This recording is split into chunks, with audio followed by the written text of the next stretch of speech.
إن الحمد لله نحمده ونستعينه ونستغفره ونعوذ بالله من شرور أنفسنا ومن سيئات أعمالنا من يهده الله فلا مضل له ومن يضلل فلا هادي له وأشهد أن لا إله إلا الله وحده لا شريك له وأشهد أن محمدا عبده ورسوله صلى الله تعالى عليه وعلى آله وصحبه وسلم تسليما كثيرا أما بعد فأعوذ بالله من الشيطان الرجيم بسم الله الرحمن الرحيم اقرأ باسم ربك الذي خلق خلق الإنسان من علق اقرأ وربك الأكرم الذي علم بالقلم علم الإنسان ما لم يعلم كلا إن الإنسان ليطغى أن رآه استغنى إن إلى ربك رجع মহান আল্লাহর সমস্ত প্রশংসা যে আল্লাহ রাব্বুল আলামিন আমাদেরকে শিক্ষা দেওয়ার জন্য, জ্ঞান দেওয়ার জন্য পড়ার শক্তি দিয়েছেন, ক্ষমতা দিয়েছেন এবং পড়া পাঠ করা শিখিয়েছেন, কলমের ব্যবহারের ক্ষমতা দিয়েছেন এবং কলমকে সৃষ্টি করেছেন। সালাত এবং সালাম নাজিল হোক প্রিয় নবী মুহাম্মদ সাল্লাল্লাহু আলাইহি ওয়াসাল্লামের ওপর, যিনি মায়ের পেট থেকে যেইভাবে ভূমিষ্ঠ হয়েছিলেন সেই রকমই উম্মি ছিলেন, অক্ষরের জ্ঞান রাখতেন না, লেখাপড়া জানতেন না, যেটি ছিল আল্লাহ রাব্বুল আলামিনের পক্ষ থেকে রাসূলুল্লাহ সাল্লাল্লাহু আলাইহি ওয়াসাল্লামের ক্ষেত্রে অসাধারণ মুজিজা, যে যিনি লেখা পড়া কিছুই জানেন না, লিখতেও জানেন না, পড়তেও জানেন না, তিনি মহাজ্ঞানী। তিনি সারা বিশ্বের সমস্ত মানবতার কল্যাণের জন্য ওহীর জ্ঞান বিতরণ করার জন্য শেষ রাসূল হয়ে প্রেরিত হয়েছেন। আল্লাহ রাব্বুল আলামিন নবী করিম সাল্লাল্লাহু আলাইহি ওয়াসাল্লামকে কেন লেখাপড়া শেখার সুযোগ করে দেননি? বড়ই রয়েছে হিকমত, যা এখানে বলার সময় নেই, যেহেতু আমাদের তাফসিরের আলোচনা। আজকে তাফসির হবে এমন একটি সূরার, যেই সূরা কোরআনে কারীমের অবতরণের দিক থেকে সর্বপ্রথম সূরা, সূরাতুল আলাক। এই সূরার নামকরণ হয়েছে সূরা আল আলাক। এই সূরাকে আলাক কেন বলা হয়েছে? কারণ আয়াত নম্বর 2-এ এই সূরার মহান আল্লাহ বলছেন খালাকাল ইনসানা মিন আলাক। এই আলাক শব্দটি উল্লিখিত হয়েছে, একটি শব্দ নিয়ে এই সূরার নামকরণ হয়েছে, যে শব্দের অর্থ হচ্ছে রক্তপিণ্ড বা জমাট বাঁধা রক্ত। সহজ ভাষায় যখন এটা রক্ত জমাট ধরে যায় আর সেটা রক্তের পিণ্ডে পরিণত হয়, তখন সেটাকে আলাকাতুন বলা হয়। এক বচন, বহু বচন জামা অথবা ইসমে জামা আরবি গ্রামারে হচ্ছে আলাক। এই সূরা তাহলে মক্কি না মাদানী? মক্কি, কারণ কোরআনে কারীমে 23 বছরের যে অবতরণের যুগ, তাতে সর্বপ্রথম এই সূরার বিশেষ করে প্রথম 5টি আয়াত নাজিল হয়েছে। আলোচনা হচ্ছে আমাদের 5টি আয়াত সম্পর্কে। ইকরা বিসমি রাব্বিকাল্লাযী খালাক থেকে শুরু করে আল্লামাল ইনসানা মা লাম ইয়ালাম পর্যন্ত। এটি হচ্ছে সবচেয়ে শক্তিশালী মত। অধিকাংশ উলামায়ে কেরাম, আইম্মাদের, মুফাসসিরিনদের মত। তবে এই ক্ষেত্রে ভিন্ন আরও 2টি মত রয়েছে। দ্বিতীয় মত হচ্ছে যে কোরআনে কারীমের সর্বপ্রথম সূরা নাজিল হয়েছে সূরাতুল মুদ্দাসসির। সূরাতুল মুদ্দাসসির কোনোদিন শোনেননি? যেই উক্তিটি সূক্ষ্ম নয়, বরং এই সূরাতুল মুদ্দাসসির দ্বিতীয় পর্বে নাজিল হয়েছে। মাঝখানে যে ফাতরাতুল ওহী, মানে ইকরা বিসমি রাব্বিকাল্লাযী খালাক, এই 5টি আয়াত নাজিলের পরে ওহী থেমে গিয়েছিল, যাতে রাসূলুল্লাহ সাল্লাল্লাহু আলাইহি ওয়াসাল্লাম দুশ্চিন্তায় ছিলেন যে কি হইল। তারপরে যেই ওয়াহির পর্ব শুরু হয় তা হচ্ছে সূরাতুল মুদ্দাসসির। তৃতীয় মত হচ্ছে যে না, সর্বপ্রথম নাজল হয়েছে কোরআনে কারীমের সূরাতুল ফাতিহা, আর তা দিয়ে শুরু হয়েছে কোরআনে কারীম। এটি আরেকটি মত। তবে সঠিক হচ্ছে, যেমন মা আয়েশা রাদিয়াল্লাহু তাআলা আনহার সহিহ বুখারীর হাদিস রয়েছে, আমরা তাফসীর শেষ করে যদি সময় হয়, লম্বা যেহেতু হাদিস সহিহ বুখারীতে কিতাবুল ওয়াহি যেটা প্রথম পর্ব সহিহ আল বুখারীর তাতে রয়েছে, আর ইমাম মুসলিম রাহমাতুল্লাহ আলাইহির প্রথম পর্ব হচ্ছে কিতাবুল ঈমান, কিতাবুল ঈমানের অধ্যায় রয়েছে, তাতে রয়েছে এই হাদিসটি লম্বা হাদিস। আউয়ালু মা বুদিয়া মিনাল ওয়াহি বে রাসূলিল্লাহ সাল্লাল্লাহু আলাইহি সাল্লাম, সর্বপ্রথম রাসূলুল্লাহ সাল্লাল্লাহু আলাইহি সাল্লামের কাছে যে ওহী শুরু হয় সেটা এই সূরা ইকরা বিসমে এর এই ঘটনা যাও তাতে উল্লিখিত হয়েছে, বর্ণিত হয়েছে। জি হ্যাঁ, সূরা আলাকের এই 5টি আয়াত। তবে সূরাতুল ফাতিহা মক্কায় প্রথম দিকেই নাযিল হয়েছে, প্রথম দিকে নাযিল বলা যেতে পারে যে এগুলি প্রথম দিকেই নাযিল হয়েছে, কিন্তু সর্বপ্রথম এই 5টি আয়াত নাযিল হয়েছে। এই সূরা শুরু হয়েছে পঠন পাঠন দিয়ে, পাঠ করো, ইকরা পড়ো দিয়ে, পড়ার কথা দিয়ে, এলম জ্ঞান অর্জনের কথা দিয়ে, আল্লাহ যে জ্ঞান দান করেছেন, কলমের কথা দিয়ে, যে কলম দিয়ে শিক্ষার চর্চা করা হয় এবং জ্ঞানকে সংরক্ষিত করা হয়। কলমের ব্যবহার যদি আল্লাহ না দিতেন তাহলে মানুষের জ্ঞান সংরক্ষিত হইতো না। এইরকমই মানব জাতির ইতিহাস আমরা জানতে পারতাম না, কিছুই জানতে পারতাম না। লেখা আছে যেই দিন থেকে মানব জাতির ইতিহাস লেখা শুরু হয়েছে সেই দিন থেকে আমরা মানব জাতির ইতিহাস, কোন জাতি কখন ছিল আর কি অবস্থায় ছিল, আর উন্নতি অবনতি ইত্যাদি, ঈমান কুফর, দিন দুনিয়ার ক্ষেত্রে কোন জাতি কেমন ছিল, কে কেমন ছিল, বড় বড় মনীষীদের জীবনী, আইম্মায়ে কেরামদের জীবনী, ওলামায়ে কেরামদের জীবনী, এসব কোত্থেকে জানছেন? রাসূলুল্লাহ সিরাত, সাহাবায়ে কেরামদের সিরাত, সব কলমের দ্বারা।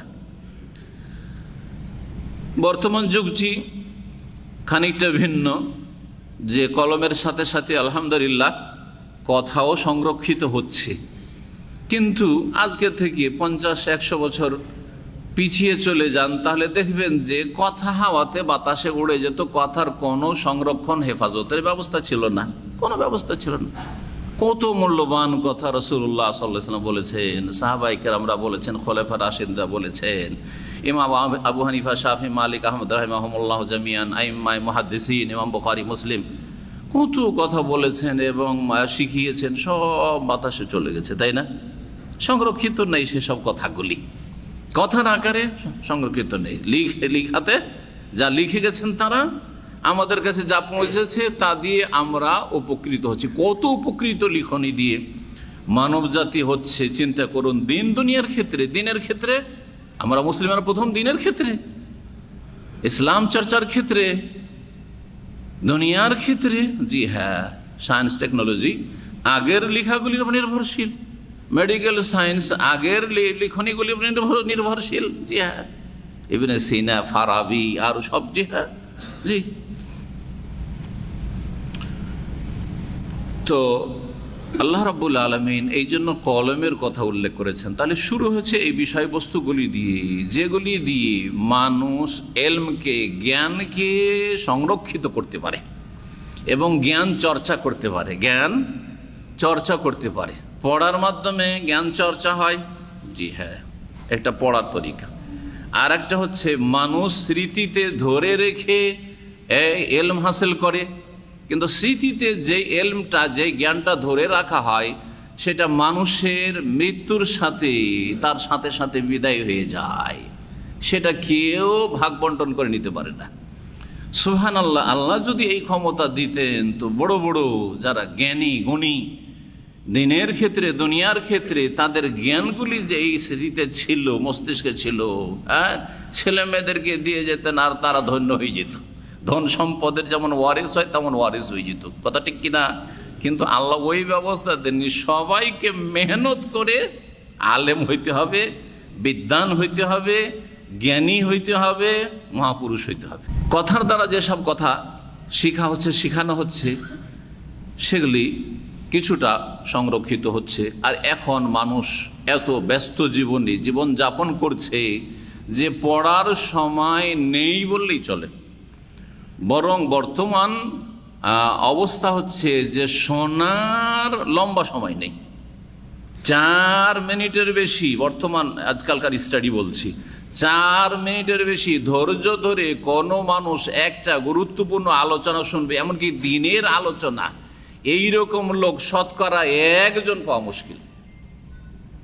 খুব বেশি হলে দেখি কি বলছে করতে করতে করতে করতে 1, 2, 3, 4 মিনিট পর্যন্ত ধৈর্য ধরবে, তারপরে যাও এটা গেল, আর কিছু দেখো। হচ্ছে না পরীক্ষিত। এটা আপনাদের সারা পৃথিবী একটা গবেষণা বললাম আপনাদেরকে। এই জন্য আজকাল ভিডিও ক্লিপ বেরোচ্ছে ছোট ছোট, 2 মিনিট 3 মিনিট 2 মিনিট 3 মিনিট 4 মিনিটের নিচে ওগুলো পাবেন। হ্যাঁ, এটা একটা তরিকা বেরিয়েছে ইসলাম প্রচারের আজকাল, যে আর বেশি ওই ঘন্টার আলোচনা শুনতে চাই না, 1.5 ঘন্টা 2 ঘন্টা তো প্রশ্নই উঠে না, আর শুনতে চাই না। এখানে কত দ্রুত পরিবর্তন। এখানে আজকে থেকে 21 বছর আগে দাওয়াতি কাজ শুরু করি, অডিওতে 1.5 ঘন্টা 90 মিনিটের ক্যাসেট আর 60 মিনিটের ক্যাসেট ফুল থাকতো, আর পুরো সেট নিয়ে যেত, আর সারা দিনকে দিন রাতকে রাত মানুষ শুনতো, গোটা রাস্তায় শুনতো। কিন্তু যখন থেকে এই ইন্টারনেটের ফিতনা এসছে, এই ফিতনা যে মানব জাতিকে কোথায় নিয়ে গিয়ে পৌঁছাবে আর কোথায় নিয়ে গিয়ে নামাবে আল্লাহই ভালো জানেন। হ্যাঁ, ভবিষ্যতের কথা কিছুই বলা যাবে না। কোন অজ্ঞতার জগতে নিয়ে গিয়ে নামাবে, না কোথায় গিয়ে অধপতনের জগতে নামাবে আল্লাহই ভালো জানে, যে কোথায়। আল্লাহ যেন আমাদের হেফাজত করেন। এই বলছিলাম এলম সম্পর্কে। শুরু হয়েছে এই দিয়ে, এই সূরা বড়ই গুরুত্বপূর্ণ সূরা, শাইখ সাইম রহমতুল্লাহ আলাইহি বলছেন। আর শেষ হয়েছে, জি হ্যাঁ, এসব জ্ঞান অর্জনের যেটা উদ্দেশ্য, তা দিয়ে। এত জ্ঞান শিখার উদ্দেশ্য কি? জ্ঞান শিখে যদি জ্ঞান থেকে, এলম থেকে উপকৃত না হইতে পারেন তো কোনো লাভ নেই। আর জ্ঞান থেকে সবচেয়ে বড় লাভবান হওয়া হচ্ছে যে জ্ঞান দানকারীর সাথে সম্পর্ক মজবুত করা। তা হচ্ছে সেজদার মাধ্যমে বেশি বেশি সালাত সুন্দর করে আদায় করার মাধ্যমে, নামাজ পড়ার মাধ্যমে, ভালো করে লম্বা সেজদা করে আল্লাহর সাথে যোগাযোগকে শক্তিশালী করার মাধ্যমে, আর তার মাধ্যমে সান্নিধ্য লাভ হবে, নৈকট্য প্রাপ্ত হবে মানুষ ওয়াসজুদ ওয়াক্তারিব দিয়ে। কোনোদিন এসব কথা হয়তো আমরা চিন্তা করি না। জি হ্যাঁ, যে এত যে জ্ঞান অর্জন করলাম, কিন্তু এই জ্ঞান থেকে আমি কতটা লাভবান হইলাম? এই এলেম শিখে যদি আল্লাহর সাথে আপনি ইবাদত বান্দেগীর সেজদা, সবচেয়ে গুরুত্বপূর্ণ ইবাদত, সবচেয়ে গুরুত্বপূর্ণ ইবাদত, যে ইবাদত সামান্য অহংকার থাকলে করতে পারবে না, যার ফলে যে নিজেকে অভাব মুক্ত করে, যে অভাব তো নেই, হ্যাঁ, দুর্দিন আসেনি, বালা মুসিবতে পড়েনি, নামাজ পড়ে না, সেজদা করে না, যখন ধাক্কা খায়, যখন একেবারে সিরিয়াস অবস্থা, তখন আল্লাহ বিল্লাহ করে। জি হ্যাঁ, আর রাহুস্তাগানা সেজদা। জি হ্যাঁ, সেজদার মাধ্যমে আল্লাহর সান্নিধ্য লাভ হয়। যেই ব্যক্তি সেজদা করতে পারলো, যেই ব্যক্তি আল্লাহর গোলামি প্রকাশ করতে পারলো, এতেই নিজেকে ধন্য মনে করলো এবং এর মাধ্যমে ওয়াক্তারিব আল্লাহর নৈকট্য লাভ করতে পারলো, সেই ব্যক্তি তার জ্ঞান থেকে উপকৃত হইল। না হইলে জ্ঞান শিখে, এলেম শিখে, বিদ্যা অর্জন করে কোনো লাভ নেই। বিদ্যা থাকা সত্ত্বেও, জ্ঞান থাকা সত্ত্বেও পাশবিক জীবন তাদের। আল্লাহ যেন আমাদের ওই রাস্তা থেকে হেফাজত করেন এবং জ্ঞান থেকে নিজেকে উপকৃত হওয়ার তৌফিক দান করেন, আর অন্যদের উপকার করার তৌফিক দান করেন। শুরু করি এখন সরাসরি তাফসীর, কারণ সময় খুব অল্প। বিসমিল্লাহির রহমানির রহিম। ইকরা বিসমি রাব্বিকাল্লাযী খালাক। আল্লাহ বলছেন, পড়ো বিসমি রব্বিকা, তোমার রবের নামের সাথে। রবের নামের সাহায্য নিয়ে বা ইস্তিআনাতের জন্য হয়। যারা আরবি গ্রামার পড়েছেন তারা জানেন যে বায়ের অনেকগুলি অর্থ হয়। আর তাহলে এটার অর্থ কি হলো? যে আল্লাহর কাছে সাহায্য নিচ্ছেন, আল্লাহর কাছে সাহায্য নিচ্ছেন, আল্লাহর নামের কাছে সাহায্য নিচ্ছেন। আল্লাহর জাত সত্তার কাছে যেমন সাহায্য নেওয়া যায়, আল্লাহর নাম গুণাবলীর মাধ্যমে আল্লাহর কাছে সাহায্য চাওয়া আল্লাহ শিখিয়েছেন। এই জন্য আল্লাহরও জিকির করতে বলে উযকুরুল্লাহ, আর ওয়াজকুর ইসমা রব্বিকা, রবের নামেরও জিকির আজকার রয়েছে। সুবহানাল্লাহ, আলহামদুলিল্লাহ, আল্লাহরও জিকির আজকার করছেন, আল্লাহর নামের গুণাবলীরও জিকির আজকার করছেন। তো রবের নামের সাহায্যের সাথে শুরু করো। আল্লাহর সাহায্য ছাড়া তোমার পড়া হইতে পারে না, শিক্ষা হইতে পারে না, আল্লাহ শিখেছেন। আরেকটা হচ্ছে ইকরা বিস্মি রব্বিক, রবের নাম সবসময় অন্তরে স্মরণ রেখে, মুতালাব্বিসান বিস্মি রব্বিক, জি, রবের নাম সবের সাথে রেখে, ইলসাক, আপনার অন্তরে সব সময় মিলিয়ে নিয়ে, এই অর্থ হয় বাইর, জি হ্যাঁ, রবের নাম সব সময় স্মরণ রেখে পড়াশোনা করো, লেখাপড়া করো, কিন্তু সবসময় যেন অন্তরে রব মালিক স্মরণে থাকে, তাহলে পাপ মুক্ত থাকতে পারবে। হ্যাঁ, রবের বিরুদ্ধাচরণ করবে না, রবের অসন্তুষ্টির কাজ করবে না, রবের আযাব তোমার জন্য আসবে না, পাকড়াও হবে না। ইকরা বিস্মি রব্বিক, তোমার রবের নামের সাথে পড়ো। আল্লাযী খালাক, যিনি সৃষ্টি করেছেন। আল্লাহ শুধু খালাক বলেছেন, কি সৃষ্টি করেছেন মাফুল বলা হয়নি। হ্যাঁ, খালাকা ফেল আর ফাইল হচ্ছেন আল্লাহ, তাই না? যিনি সৃষ্টি করেছেন, আল্লাহ সৃষ্টি করেছেন, কর্তা আল্লাহ, তাই না? সৃষ্টিকর্তা। কিন্তু কি সৃষ্টি করেছেন এখানে এমনি ছেড়ে দিয়েছেন, যাতে করে সমস্ত সৃষ্টি জগতের সৃষ্টি আল্লাহ যে করেছেন এটাকে শামিল হয়। অর্থাৎ এতে আল্লাহ খালাকা কুল্লা শাই, এখানে কি উজ্জ্ব আছে তাহলে? খালাকা কুল্লা শাই, সমস্ত কিছুর স্রষ্টা বা সৃষ্টিকর্তা রব্বুল আলামিন। অন্য আয়াতে এটা বিস্তারিত রয়েছে, আল্লাহ খালেকু কুল্লি শাই, আল্লাহ প্রত্যেক বস্তুর স্রষ্টা, সব কিছুর সৃষ্টিকর্তা আল্লাহ রব্বুল আলামিন। আল্লাহ ছাড়া যা কিছু আছে, সে আরশ হোক, কুরসি হোক, আসমান হোক, জমিন হোক, আর কলম হোক, আর মানুষ হোক, আর জিন হোক, আর মালায়েকা হোক, আর আসমান জমিন যাই হোক না কেন, যা কিছু আছে আসমান এবং জমিন এর ভিতরে মাঝে, সব কিছুর সৃষ্টিকর্তা আল্লাহ, খালাকা কুল্লা শাই। কিন্তু এত যে অসংখ্য সৃষ্টি, এই সমস্ত সৃষ্টির মধ্যে সবচাইতে শ্রেষ্ঠ সৃষ্টি হচ্ছে, আশরাফুল মখলুকাত হচ্ছে মানব জাতি। সেই জন্য বিশেষ করে দ্বিতীয় আয়াতে আল্লাহ মানুষের কথা উল্লেখ করেছেন, খালাকাল ইনসানা মিন আলাক, যিনি মানুষকে সৃষ্টি করেছেন কি দিয়ে? রক্ত পিণ্ড দিয়ে, জমাট বাঁধা রক্ত দিয়ে। জি হ্যাঁ, এই আয়াতে বলা হয়েছে। এই আয়াতের আলোচনা আগে আরেকটি কথা বলে নিই, সেটা হচ্ছে এই সূরা নাজিল যখন হয় তখন নবী করিম সাল্লাল্লাহু আলাইহি ওয়াসাল্লাম কোথায় ছিলেন? শুরুখানে অন্তত এতটুকু জেনে নিই, আর তারপরে তখন লম্বা হাদিসের সময় আমার বের করার চেষ্টা করব, আর না হলে রাত্রের কোনো পর্বে ইনশাআল্লাহ তাআলা সেই হাদিসটা সহিহ বুখারী থেকে বর্ণনা করব। কোথায় ছিলেন? হেরা পাহাড়ের গুহায়, যেটাকে বর্তমানে হেরা বলে জানে না মানুষরা, কি জানে? যেমন নূর পাহাড়, জাবালে নূর। হ্যাঁ, জাবালে নূর বলে। নূর নাম কেন পড়লো? কারণ ওখানে প্রথম আসমানি লাইট পড়ে, অর্থাৎ কোরআনে কারীম নূর। এই নূর নাজিল হয়, ইকরা বিস্মি রব্বিক, কোরআন নাজিল হওয়া শুরু হয়। সেই জন্য পরবর্তীকালে লোকেরা এই পাহাড়ের নাম কি রেখে দিয়েছে? জাবাল নূর, নূর পর্বত বা নূর পাহাড় করে দিয়েছে। হীরা পর্বত ছিল, আর ওর একটা গুহা ছিল। অনেকে হয়তো ওখানে গিয়েছেন, কিন্তু কোনো সওয়াবের আশায় যাওয়া জায়েজ নয়। কেউ যদি নেকির আশায় সেখানে যায় তাহলে বিদাত, কিন্তু এমনি যদি কেউ দেখতে যায়, বিশেষ করে কোনো পুরুষ, আর সেখানে গিয়ে কোনো বেদাতি কাজ না করে, সেখানে নফল নামাজ না পড়ে, সেখানে গিয়ে অনেকে ছবি টবি করছে স্মৃতি রাখার জন্য, এইসব না করে, না জায়েজ কাজ, যে কোনো দিক থেকে বেদাতি না জায়েজ কাজ হোক বা এমনি বিনা কারণে ছবি টবি করা হোক, এগুলো যদি না করে তাহলে কোনো অসুবিধা নেই। এই বেদাতি কাজগুলি হয় সেখানে, আমি যেহেতু একবার গিয়েছি দেখেছি, সেই জন্য এগুলো থেকে সতর্ক করছি। আর বাকি নারীদের জন্য ওখানে উঠা জায়েজ নাই।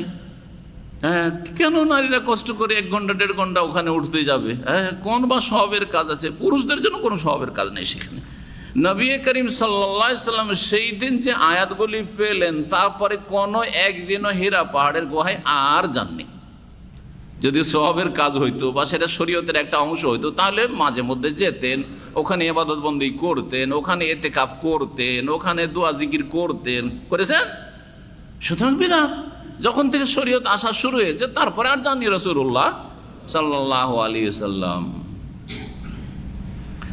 নবী করিম সাল্লাল্লাহু আলাইহি ওয়াসাল্লামের শরীয়ত আসার পর থেকে নিয়ে এই জীবনটা আমাদের জন্য অনুসরণীয় ফরজ, তাই না? ওয়ারসালনাকা লিন্নাসি রাসূলা, যখন থেকে আল্লাহ রাসূল করে পাঠিয়েছেন তখন থেকে তার আনুগত্য করা ফরজ। কিন্তু নবী হওয়ার আগে যে সব কাজগুলি তিনি করেছেন সেগুলি ভালোই হোক অথবা ব্যবসা বাণিজ্য দুনিয়াদারি কাজ হোক, মুবাহ জায়েজ কাজ হোক অথবা বাহ্যিক ইবাদত বন্দেগী হোক, সেগুলি আমাদের জন্য সুন্নত মুস্তাহাব মোটেই নয়, এটা জেনে রাখতে হবে। জি হ্যাঁ। সুতরাং কেউ কোনো গুহাতে গিয়ে জিকির আজকার করবে, নবীও এক গুহায় যেতেন, আমি এক গুহাতে খানকাতে বসে জিকির আজকার করছি, এগুলি হচ্ছে বেদাতি কাজ। এগুলি হচ্ছে কি? বেদাতি কাজ। নবী করিম সাল্লাল্লাহু আলাইহি সাল্লামের যখন নবুয়ত শুরু হয় প্রথম, তখন 6 মাস ধরে তিনি স্বপ্ন দেখেন। 6 মাস ধরে স্বপ্ন দেখেন, স্বপ্ন দিয়ে ওহী শুরু হয়। এজন্য আম্বিয়া রসুলগণের স্বপ্ন হচ্ছে এক ধরনের ওহী, ভালো করে রাখবেন। আর রাসূলুল্লাহ সাল্লাল্লাহু আলাইহি সাল্লামের স্বপ্ন 6 মাস ধরে চলতে থাকে। স্বপ্ন তো এমনি আমরাও দেখি এবং নবী সাল্লাল্লাহু তার আগেও দেখতেন, কিন্তু যেই স্বপ্নগুলি এই 6 মাসে দেখতেন নবুয়ত প্রাপ্তির পূর্বে, সেই স্বপ্নগুলি ইল্লা জাআত মিসলা ফালাকিস সুবহি, ভোর হওয়া যেমন নিশ্চিত যে রাত আছে তো এক সময় ভোর হবে কয়েক ঘন্টা পরে, তেমনি সেই স্বপ্নগুলির বাস্তবায়ন হইতই হইত, কোনো অবাস্তব স্বপ্ন হইতো না, যা দেখতেন তাই হয়ে যেত, এরকম হইতো ওহী। সেটা শুরু করেছেন রাসূলুল্লাহ সাল্লাল্লাহু আলাইহি ওয়াসাল্লাম রবিউল আউয়াল মাস থেকে হেরা গুহায় যাওয়া। আর রমজান মাস আসলে 6 মাস যখন পুরা হয় তখন রমজান মাসে ওহী চলে আসে। কোন তারিখে ছিল এই যে বহু ইখতিলাফ রয়েছে, তার মধ্যে 17 তারিখে এই ইকরা বিসমি নাযিল 17 রমজানে, এটা সবচেয়ে বেশি শক্তিশালী মত, আল্লাহ তাআলা আলাম, এতে কোনো যায় আসে না। কিন্তু রমজান মাসে প্রথম শাহরু রমাদান আল্লাযী উনজিলা ফীহিল কুরআন, রমজান মাসে প্রথম কোরআন নাজিল হওয়া শুরু হয়েছে। জি, রমজান মাসে প্রথম কোরআন কারীম নাজিল হওয়া শুরু হয়েছে। এই যে 6 মাস ছিল, 6 মাস স্বপ্ন দেখতেন। 6 মাস কি করতেন? স্বপ্ন দেখতেন। এই জন্য মুমিনের স্বপ্নকে একটি হাদিসে নবুয়তের 46 বা 46তম অংশ বলা হয়েছে। এর ব্যাখ্যা কি করতে পারে? 23 বছর নবী সাল্লাল্লাহু আলাইহি ওয়াসাল্লামের নবুয়তের জিন্দেগি, বুঝছেন না? 40 থেকে 63, 23 বছর, তাই কি না? 23 দুগুণে কত হয়? 46 হয়। আর 46 যখন 23 দুগুণে হইল 6 মাস, তাহলে 46 6 মাস। 23 বছর নবুয়তি জীবনটা 46 6 মাস, তাই না? হাফ বছর। 6 মাস ধরে স্বপ্ন দেখেছেন। এই জন্য মুমিনের স্বপ্নকে নবুয়তের 46 ভাগের 1 ভাগ বলা হয়েছে। রুয়াল মুমিনি জুজউম মিন 46 জুজআম মিনান নবুওয়াতি। এই হাদিসের এ হচ্ছে ব্যাখ্যা। এই জন্য মাঝে মাঝে মুমিন, শুধু নবী করিম সাল্লাল্লাহু আলাইহি ওয়াসাল্লাম বা আম্বিয়া রাসূলগণ না, ওনাদের তো সব স্বপ্নই ওহী হইতো, কিন্তু ভালো মানুষদের মুমিনের স্বপ্ন, মুমিন মানে ভালো মুমিন, ভালো মুমিনদের স্বপ্ন কখনো কখনো ভালো স্বপ্ন হয়, ওর তাবির থাকে সুন্দর, আর যেটা স্বপ্ন দেখে সত্যিকার হয়ে পড়ে। আর কখনো শয়তান কষ্ট দেওয়ার জন্য শয়তান খেলা করে, আর কখনো দিনে বা অন্য সময় যা কল্পনা করেছে ভয়ের কথা অথবা কোনো খুব আনন্দের কথা তাই দেখছে, অথবা কোনো মেয়ের কথা, অথবা নিজের স্ত্রীর সাথে নিজে দিনে খুব মন লাগিয়ে বিনোদন করেছে, আর রাত্রে স্ত্রীকে দেখছে, আরে বাপরে ফেরেশতা চলে এসছে নাকি, ওই বিবিকে নিয়ে এসে হাজির করে দিয়েছে নাকি। না না না, ওই খেয়ালি পোলাও বলে আমাদের ভাষায়। সারাদিন ওই কল্পনার পোলাও খেয়েছেন, কল্পনা করেছেন কিছু, সেটা রাত্রে দেখছেন আপনি। কারো সাথে ঝগড়া হয়েছে, আর খুব বাড়াবাড়ি ঝগড়া হয়েছে, আর রাগারাগি হয়েছে, রাত্রে দেখছেন যে আমাকে মারতে আসছে, আরে বাপরে ওকে সাবধান, কারণ স্বপ্ন দেখছো মেরে দিবে আমাকে। না না না, ওই যে আপনি ভয় পেয়েছেন সেই জন্য ভয়। চলে আসি এখন আসল জায়গায় যেখানে ছিলাম। খালাকাল ইনসান মিন আলাক, আল্লাহ মানুষকে সৃষ্টি করেছেন হ্যাঁ জমাট বাঁধা রক্ত থেকে। কোরআনে কারীমে বিভিন্নভাবে বলা আছে খালাকাহু মিন তুরাব। আর আজকে আল্লাহ কি বলছেন, ইন্না মাসালা ঈসা ইনদাল্লাহি কামাসালি আদম খালাকাহু মিন তুরাব। আল্লাহ মানুষকে কি দিয়ে তৈরি করেছেন? মাটি। তোরাব মানে ধুলা মাটি। আবার কোন জায়গায় রয়েছে মিন তিনিন, কাদা দিয়ে তৈরি করেছেন। হ্যাঁ, কোন জায়গায় রয়েছে মিন হামাইম মাসনুন, গন্ধযুক্ত। হ্যাঁ, হামাইম মাসনুন মানে হচ্ছে পচা গন্ধযুক্ত কাদা দিয়ে তৈরি করেছেন। তিন এমনি কাদাকে বলা হয় পচা গন্ধ আসছে। দীর্ঘদিন কাদা হয়ে থাকলে কি হয়, হ্যাঁ আপনার তো কাদার দেশের, যখন পানি শুকিয়ে যাচ্ছে আর একেবারে কাদা, অনেক দিন ধরে কাদা আছে, এখন পানি শুকাচ্ছে বিলগুলির, তখন কত গন্ধ ছড়ায়। হ্যাঁ জি, গন্ধ, পচা কাদাতে গন্ধ হয়। তারপরে মিন সালসালিন কাল ফাখার, ইটের মতো। হ্যাঁ, হাঁড়ি যখন পোড়ানো হয় আর পোড়ার পরে বা শুকিয়ে যায়, তারপর বাজান ঠন ঠন করে বাজবে, এই যে ঠন ঠন করে বাজে, ওইটাকে বলা হচ্ছে সালসালিন কাল ফাখার। ওই থেকে মানুষকে সৃষ্টি করেছেন আল্লাহ রাব্বুল আলামিন। জি হ্যাঁ, কখন বলেছেন মিম্মাইম মাহিন, তুচ্ছ ঘৃণিত পানি, নাপাক পানি না। কোথাও কোরআন হাদিসে নেই যে নাপাক পানি থেকে আল্লাহ পয়দা করেছেন। মাহিন, মাহিন মানে তুচ্ছ ঘৃণিত। যেমন কাশপোটা, নাপাক না পাক? কাশপোটা কেউ নাপাক বলতে পারবেন? কাশ বেরোচ্ছে, পোটা বেরোচ্ছে, আর রুমালে মুছে নিলেন, আর রুমালটা পকেটে রেখে যদি না পাকি হইতো অনেক সময়। হ্যাঁ, এইটাই রুমাল আরবদের অনেকের। এখন সর্দি কাশি হচ্ছে, কি করবেন আপনি? হ্যাঁ, তখন মুছেন না, তো নাপাক হলে তো নামাজ ছেড়ে চলে যেতে হয়, ঠিক না? তাহলে বোঝা গেল যে কাশপোটা হচ্ছে ঘৃণিত, হ্যাঁ, কিন্তু নাপাক নয়। থুথু ঘৃণা লাগে, কেউ থুথু ফেললে ঘৃণা লাগে না, কিন্তু নাপাক নয় থুথু।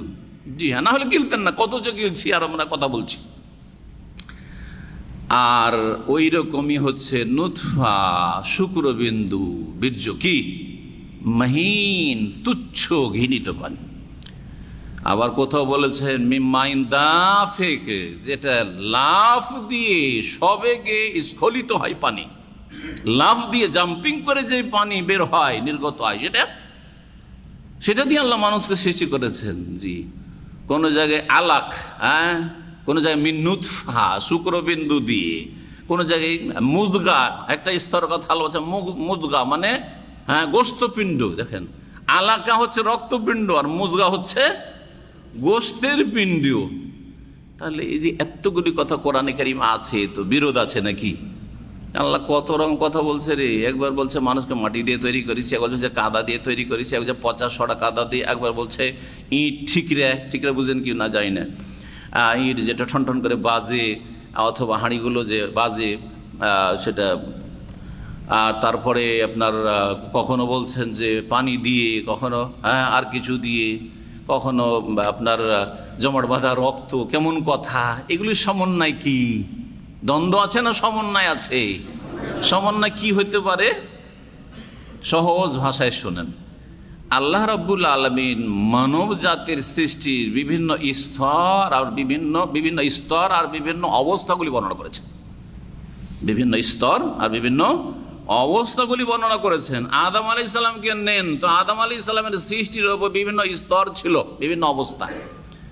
এক সময় আল্লাহ ধুলো নিলেন, তোরাব, ওটা পানিতে মিশাইলেন, তখন হয়ে গেল কাদা। আর কাদাটাকে আল্লাহ বেশ কিছু সময় রেখে দিলেন, তখন সেই কাদাটা পচে হয়ে গেল হামাইম মাসনুন। তারপরে সেটা দিয়ে যখন আল্লাহ রাব্বুল আদম আলাইহিস সালামের গোটা বডিটা তৈরি করলেন, আর তারপরে পড়ে থেকে শুকিয়ে গেল, তখন সেটা হ্যাঁ কি হইতো, টন টন করে বাজে যেমন ওই রকম। জি হ্যাঁ, আর তারপরে তাতে রূহ সঞ্চারিত করলেন, তখন উঠে বসলেন, হাসি পড়লো, বলে আলহামদুলিল্লাহ। জি হ্যাঁ, ওই তখন থেকে আলহামদুলিল্লাহ পড়া শুরু হয়েছে। আর এই সুন্নত আমাদের দেশে গিয়ে মরে গেছে, আলেমরাও পড়তে চায় না। এটা আমাদের দেশের রোগ, আরবদের মধ্যে এই রোগটা নেই। আমি মদিনা ইউনিভার্সিটির ছাত্র জীবন থেকে বলতাম যে ভারত, বাংলাদেশ, পাকিস্তানের রোগ হচ্ছে হাসির জবাব না দেওয়ার, দিল আসতে দেওয়া। আরবদের মধ্যে এই রোগ নেই, আলেম সমাজের মধ্যে এই রোগ রয়েছে। যদি বলেন হাসির জবাব, বলছে দিলাম যে। আরে দিলাম যে কিসের? আলহামদুলিল্লাহ পড়লেন না, বলছে পড়লাম যে। না না, চলবে না, পড়লাম যে, জোরে পড়তে হবে, তাহলে না জবাব পাবেন আপনি। হ্যাঁ, আলহামদুলিল্লাহ জোরে বলতে হবে ইয়ারহামুকাল্লাহ, তাহলে না আপনাকে বলা হবে ইয়াহদিকুমুল্লাহু ওয়া ইউসলিহু বালাকুম। জি, এই সুন্নতগুলি মৃত আমাদের দেশে, আসলে গুরুত্ব নেই। জি, বিভিন্ন স্তরগুলি বর্ণনা করা হয়েছে। আদম আলাইহিস সালামকে তো ওইভাবে সৃষ্টি করা হলো, আর তারপরে অন্য মানুষকে আল্লাহ তাকে একটা নিয়ম নীতিমালা নির্ধারণ করে সৃষ্টিগত, যে নর আর নারীর মিলন হবে। আর তারপরে কি থেকে না, মিম্মাইন মেহিন, পানিটা তুচ্ছ, নুতফা সেটা হচ্ছে শুক্র, আর সেটা মিম্মাইন দাফেক, লাফ দিয়ে বেরোয় ওইটা, কারণ মনিও বেরোয় আর মজিও বেরোয় আর ওয়াদিও বেরোয়, কিন্তু মনিটা লাফ দিয়ে বেরোয়। পক্ষান্তরে মজিটা যৌন চাহিদা একটু ভিতরে তৈরি হইলেই বেরিয়ে আসে ওয়াসাড়ে, কিন্তু লাফ দিয়ে বেরোয় না সেটা। জি হ্যাঁ, পার্থক্য হয়ে গেল। মাইন দাফেক সেটা যখন মাতৃগর্ভে যায়, রেহেমে জরায়ুতে যায়, যাওয়ার পরে ওখানে 40 দিন কি অবস্থায় থাকে? প্রথম 40 নুতফা শুক্রবিন্দু হয়ে থাকে, দ্বিতীয় 40-এ এই আলাকা দ্বিতীয় 40-এর অবস্থা বর্ণনা করা হয়েছে। এই দ্বিতীয় স্তরের কথা মাতৃগর্ভে বর্ণনা করা হয়েছে, যে জমাট বেঁধে গেছে, রক্তের রং নিয়েছে, নুতফাটা এখন রক্তের রং নিয়েছে, আর জমাট বেঁধে হয়েছে শক্ত হয়ে গাঢ় রক্তপিণ্ডে পরিণত হয়েছে। তারপরে যখন 80 দিন থেকে 81 দিনে গেল, 81 দিন থেকে 120, এই তৃতীয় 40-এ কি থাকে? মুজগা, গোশতের পিণ্ডে পরিণত হয়। এখন আর রক্ত লাগে না, গোশতের একটা টুকরো মনে হচ্ছে।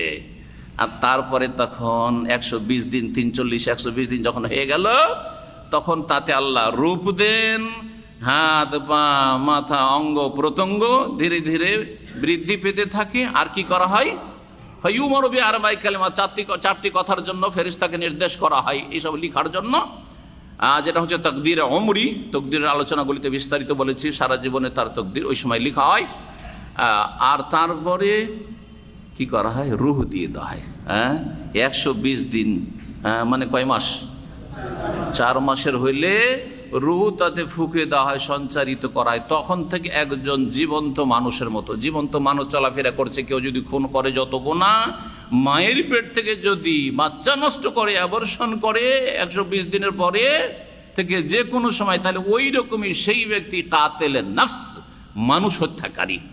সুতরাং সাবধান, আজকাল খুব বেশি হচ্ছে, বিশেষ করে যখন জানতে পেরে নিচ্ছে যে মেয়ে সন্তান আছে, নিতে চাই না, আউযুবিল্লাহ। এটা তো কাফেররা করছে, অনেক মুসলিমরাই কাবিরা গুনাহ করে খুনি হচ্ছে। আর যারা মনে করে যে আমি খাওয়াই, আমার পেছনে আল্লাহ রাজ্জাক নেই, এই কথা শুধু নামে বিশ্বাস করে, না বিশ্বাসই করে না। তারা মনে করে যে ছেলে মেয়ে বেশি হয়ে গেছে, নেব না, সুতরাং যে কোনো উপায় হোক না কেন পয়সা খরচ করে গিয়ে নার্সিং হোমে নষ্ট করে। আল্লাহ যেন এসব লোককে হিদায়াত করেন, এবং এসব লোকের শার থেকে নিষ্পাপ শিশুদেরকে আল্লাহ যেন হেফাজত করেন। ইকরা ওয়া রাব্বুকাল আকরাম, আল্লাহ বলছেন যে হে নবী পড়ো, ওয়া রাব্বুকাল আকরাম, তোমার প্রতিপালক হচ্ছেন মহামহিমান্বিত। আকরাম করিমের ইসিম তাফজিল। করিম যিনি দানশীল, যিনি উদার, যিনি অনুগ্রহকারী, এটা কারাম থেকে এসছে। কারাম মানে হচ্ছে আল জুদ, সাখা, সম্মানিত হওয়া, ভদ্র হওয়া, তারপরে আপনার দানশীল হওয়া, উদার হওয়া, অনুগ্রহ করা, এইসব অর্থগুলি রয়েছে। এর ইসিম তাফজিল হচ্ছে আকরাম, মানে অতি অনুগ্রহকারী, তারপরে অতি সম্মানিত আর অতি দানশীল। এই সমস্তকে অধিকাংশ অনুবাদকরা মহামহিমান্বিত আল্লাহ রাব্বুল আলামিন এই বলে অনুবাদ করেছেন। নবী করিম সাল্লাল্লাহু আলাইহি সাল্লামের কাছে যখন জিবরাইল আলাইহিস সালাম আসলেন, আসার পরে কি বলেছিলেন ওহী নিয়ে? ইকরা, পড়তে বলছেন যে হে মুহাম্মদ পড়েন। নবী করিম পড়তে জানেন না, তো বললেন মা আনা বিকারিন, আমি তো লেখাপড়া জানি না, আমি আর কি পড়বো, আমি লেখাপড়া জানি না। যখন তিনি বললেন তখন জিবরাইল আলাইহিস সালাম চেপে ধরলেন একবার, তারপরে আবার পড়তে বললেন, বলছে মা আনা বিকারি, 3 বার করে বললেন আমি পড়তে জানি না, 3 বার করে চেপে ধরলেন। আর তারপরে তৃতীয়বারের পরে রাসূলুল্লাহ সাল্লাল্লাহু আলাইহি ওয়াসাল্লাম বলছেন ইকরা, এখন পড়েন, ইকরা বিসমি রাব্বিকাল্লাযী খালাক। নবী করিম সাল্লাল্লাহু আলাইহি ওয়াসাল্লাম তখন পড়া শুরু করলেন। এখন এই কাজটা যদি কোনো পীর করা শুরু করে বলে নবীর সুন্নাত বা জিবরাইলের সুন্নাত, তো কি বলবেন এটাকে? বেদাতি না? হ্যাঁ, এইসব কথাই পীরেরা বলে ধোঁকা দেয়। কথা বুঝছেন? হাদিসের কথাকে কোন দিকে নিয়ে যায়? জিবরাইল আলাইহিস সালামকে আল্লাহ স্পেশালি পাঠাচ্ছেন যে তুমি এইভাবে নবী করিম সাল্লাল্লাহু আলাইহি সাল্লামকে পড়তে বলবে। এটা আল্লাহ প্রদত্ত শিক্ষা। আপনাকে কোন শিক্ষা দেওয়া হয়েছে? নবী করিম কোন সাহাবীকে চেপে ধরেছেন যে পড়, আবু হুরায়রা পড়, হ্যাঁ, আবু বকর পড়ো, ওমর পড়ো, চেপে ধরেছেন? হ্যাঁ, আউযুবিল্লাহ। আমাদের দেশের মানুষরা আরবি পড়লে তো কোরআন হাদিস মনে করে, হ্যাঁ, তারপর তার কিছু বুঝাবুঝি নেই। আমাকে অবাক লাগে, ইন্নাল্লাহু মালাইকাতুহু ইউসাল্লুনা আলান নবী। দেখো কোরআনে মিলাদ আছে, আল্লাহ মিলাদ করছেন, আল্লাহ মিলাদ করছেন, আর আমরা মিলাদ করবো না? আউযুবিল্লাহ। কিভাবে জাতিকে ধোঁকা দিয়ে জাহান্নামের রাস্তায় লাগিয়ে দিয়েছে। বাঙালি জাতি খুব সাদাসিধা, ওলামাদেরকে খুব ভালোবাসে, আর ধার্মিক লোকদেরকে খুব ভালোবাসে, আর এদের দিন ভক্তিটা খুব ভালো আছে। আলহামদুলিল্লাহ, আলহামদুলিল্লাহ। আল্লাহ যারা আরো বৃদ্ধি করেন। এইটার অসৎ ব্যবহার করেছে এই পীরতন্ত্রে বিশ্বাসী পীর মুরিদির ধর্মওয়ালারা, সুফিবাদীরা। সুতরাং এই সুফি ইজম জাতিকে শিরকে ডুবিয়েছে, বিদাতে ডুবিয়েছে, কুফরিতে ডুবিয়েছে। এই সুফি ইজম থেকে দেশকে, জাতিকে, সমাজকে মুক্ত করতে হবে। এগুলি কাজ করতে হবে। এইসব কাজে সফলতা নজর আসে না। সফলতা পেটের সফলতা, আর দুনিয়ার গরজের সফলতা, আর কুফরির সফলতা। জি হ্যাঁ, আউযুবিল্লাহি মিনাশ শাইতানির রাজিম। আল্লাহ যেন বোঝার তৌফিক দান করেন। ইকরা ওয়া রাব্বুকাল আকরাম। তাহলে কয়বার করে পড়তে বলা হইল? দুইবার করে। দুইবার করে পড়তে বলা, এইটা তাকিদের জন্য একদল মুফাসসির বলছেন, আর একদল বলছেন না, তাকিদ না। প্রথম পড়তে বলা সেটা নিজের জন্য। ইকরা, তুমি নিজের জন্য পড়ো। মানুষ কিসের জন্য লেখাপড়া করে? আগে আমি নিজে লাভবান হব, আগে আমি নিজে লাভবান হব, আর তারপরে পড়াশোনা করব কিসের জন্য? আমি আমার পরিবারকে, আমার বংশধরকে, আমার দেশবাসীকে, আমার জাতিকে, আমার ভাষাভাষীকে, মানব জাতিকে আমি কি করব? এই জ্ঞান দিয়ে, এলম দিয়ে, কেরাত দিয়ে আমি উপকৃত করব, লাভবান করব। জি হ্যাঁ। তো দ্বিতীয়টির উদ্দেশ্য হচ্ছে, এই দ্বিতীয় উদ্দেশ্য, নিজের জন্য পড়ো প্রথম, আর অন্যের কল্যাণের জন্য পড়ো। আল্লাযী আল্লামা বিল কালাম, যেই আল্লাহ রাব্বুল আলামিন, যেই রব কলম দ্বারা শিক্ষা দান করেছেন। এখন এখানে আল্লামা তালিমের কথা উল্লেখ করলেন, কেরাত পাঠের কথা বললেন, তালিমের কথা বলছেন, আর কলমের কথা বললেন। কলম মানে কি? শাব্দিক অর্থ কে বলতে পারেন? যদি কেউ বলতে পারেন হাত। কলমের শাব্দিক অর্থ কি? কলম মানে কলম সবাই জানে, বাংলা কলম, উর্দু কলম, আরবি কলম, সব কলম, তাই না? কেটে দেওয়া, কাটার চাইতে বেশি কাটা, ওই নখ কাটা, সেজন্য কাটা। কলম মানে হচ্ছে ছাঁটা, হ্যাঁ, চাঁচা, চাঁচা বুঝেন? চাঁচা, চাঁচা, জি, চাঁচা। তারপরে যেটা বললাম কি, হ্যাঁ, জি, ছাঁটা, এইসব অর্থ। কাটাও চলতে পারে, জি, এক ধরনের। তো কলমকে কলম কেন বলা হইতে লাগলো পরে? আর এইখান থেকেই হাদিসে এসছে নখ কাটার ক্ষেত্রে যে সোনানুল ফিতরা, প্রাচীনতম যে সুন্নাতগুলি রয়েছে, তার একটি হচ্ছে তাকলিমুল আজফার। কলম থেকে তাকলিমুল আজফার, নখ ছাঁটা। নখকে পুরা কাটা নয়, নখকে কি করে আমরা ছাঁটি, যেটুকু বেড়ে যাচ্ছে ছাঁটাই করছি, ঠিক না? এই নখ ছাঁটাই। জি। কলমকে কলম কেন বলা হয়? প্রাচীন যুগে যেই কলম শুরু হয়, সেই কলম কোন কলম ছিল? হ্যাঁ, কঞ্চি ছিল, তাই না? হ্যাঁ, কঞ্চি ছিল, অথবা কোনো গাছের ডাল, যা কিছু হোক না কেন। আমাদের দেশে বাঁশ আছে, ওই জন্য কঞ্চি দিয়ে বোঝা। আর কঞ্চির কলম দিয়ে আমরা অনেকদিন লিখেছি। আপনারা কেউ লিখেছেন কি না? হ্যাঁ হ্যাঁ। কিন্তু মাদ্রাসা যারা পড়েছে, একটু মুরব্বী, অনেকে লিখেছেন, স্কুলেতে লিখেছেন। স্কুলে হয়তো আপনার ওই কি বলতো, হ্যাঁ, জি হ্যাঁ, সব ব্যবহার করতো। তো সিলেট পেন্সিল, সিলেট পেন্সিল, হ্যাঁ, সিলেট পেন্সিল। কলম কঞ্চি নিতাম, আর তার কঞ্চির সামনের দিকে একটু অগ্রভাগ ছিলে ছিলে, নিজে করে ছিলে ছিলে কলম বানিয়েছি। তারপরে তখন কালির বড়ি পাওয়া যেত, ওগুলোকে পানিতে গুলিয়ে ডুবিয়ে ডুবিয়ে লিখতাম, ডুবিয়ে ডুবিয়ে। জানেন না? জানেন না?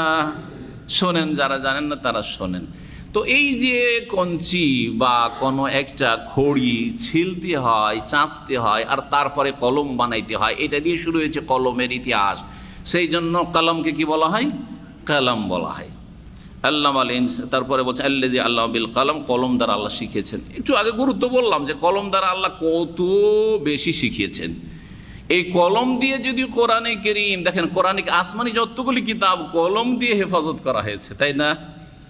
মুসহাফ কোরআনে কারীম উসমান রাদিয়াল্লাহু তাআলার যুগে যে জমা করা হয়েছে, বিভিন্ন জায়গায় ছড়িয়ে ছিটিয়ে ছিল। তার আগে নবী সাল্লাল্লাহু আলাইহি ওয়াসাল্লামের যখনই আয়াত নাজিল হইতো, মুখস্থ নিজেও করতেন, সাহাবীরা করতেন, আর তার সাথে সাথে কাতেবে ওহী ছিলেন, ওহী লিখতেন। সেই যুগে কোনো কাগজের ব্যবস্থা ছিল না। প্রথম কাগজ শুরু হয় আব্বাসীদের আমলে, হয়তো হারুন রশিদ রহমতুল্লাহ আলাইহির জামানায়। তার আগে কোনো কাগজের ব্যবস্থা ছিল না।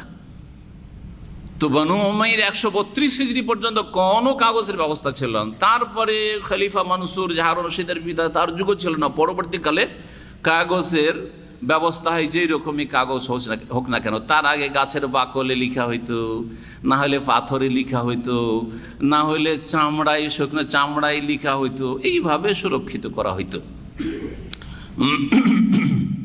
এই আসমানি কিতাবগুলি লেখা হয়েছে, বিশেষ করে কোরআনে কারীম লেখা হয়েছে, রাসূলুল্লাহ সাল্লাল্লাহু আলাইহি ওয়াসাল্লামের হাদিস লেখা হয়েছে, নবীর সিরাত লেখা হয়েছে, আর যত হাদিসের কিতাবাদি লেখা হয়েছে, দুনিয়ার যত ইলম আছে সব কিছুই লিখনের মাধ্যমে কি করা হয়েছে, আমাদের পর্যন্ত পৌঁছাবার ব্যবস্থা করা হয়েছে। বলুন আলহামদুলিল্লাহ।